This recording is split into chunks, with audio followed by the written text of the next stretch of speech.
Tonight, East Liverpool City Council approved handing over the repairs of 3 crumbling houses to ODOT. What started as a crack in the road 2 months ago is now a much bigger and very expensive problem. We're talking $1.7 million. 27 First News reporter Dan Marcel was in East Liverpool for this evening's meeting. He joins us live in the studio to explain what happens now.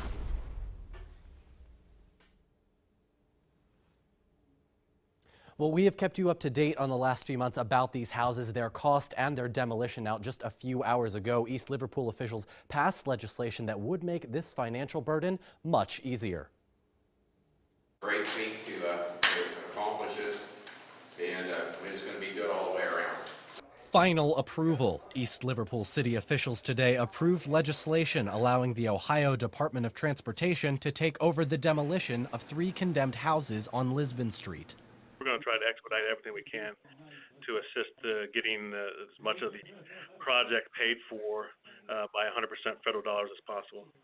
After the houses are brought down, a retaining wall will be built and the road will be back open to 1 lane each way. McAdams also says ODOT will cover 100% of the costs until July 27th of this year. After that date, it was thought that they would only cover 80% of the cost, with the city paying the other 20%. But in the last 72 hours, additional funding has been allocated. The city will pay nothing, and local leaders are breathing a sigh of relief. So at the end of the day, the city of East Liverpool, the citizens, it shouldn't cost them $0 on the local level.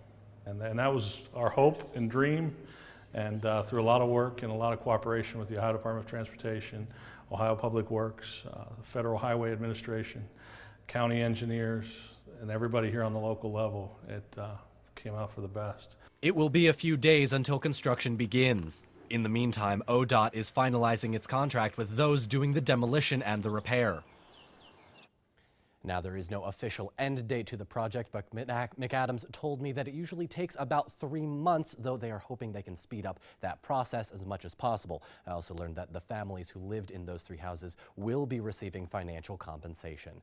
In the studio, Dan Marcel, WKBN 27 First News.